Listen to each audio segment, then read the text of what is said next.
Alec Baldwin alleged that he did not pull the trigger on the gun that fired, resulting in the death of cinematographer Halyna Hutchins in a preview for an upcoming televised interview on Thursday night.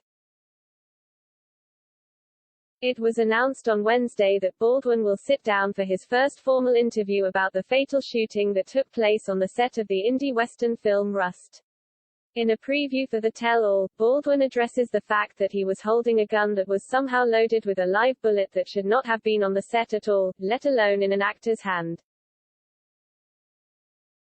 During the preview, which is heavily edited for the purpose of teasing the larger interview that's set to air Thursday evening, an emotional Baldwin states unequivocally that he did not pull the trigger.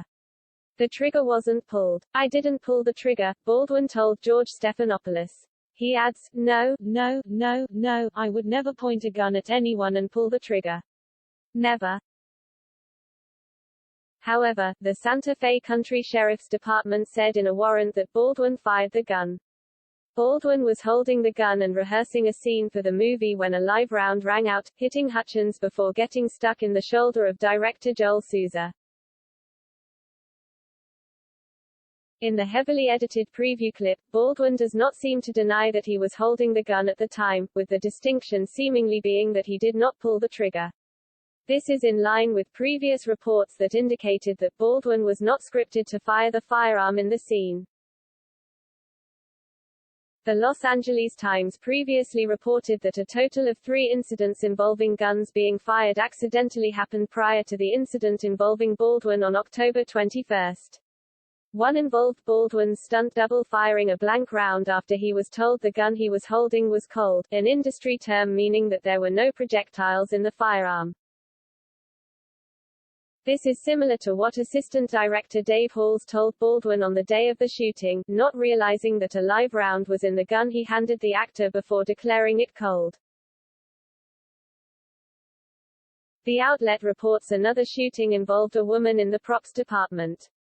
She was handling a gun and accidentally shot herself in the foot with a blank round, according to Lane Looper, the A-camera first assistant on Rust.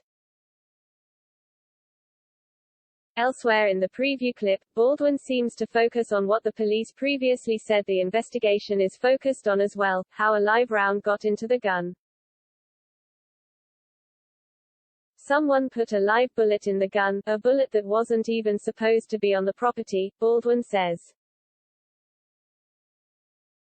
Indeed, the one thing that seems to be consistent throughout everyone's account of the event is that live rounds should not have been on the set at all. However, it seems like there was confusion regarding the use of dummy rounds and blank rounds.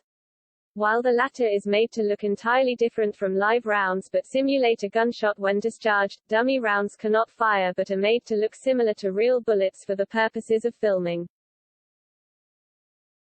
Armorer Hannah Gutierrez Reed, who was one of the few people who handled the gun prior to the shooting, alleged through her attorneys that sabotage may have been at play on the set of the movie.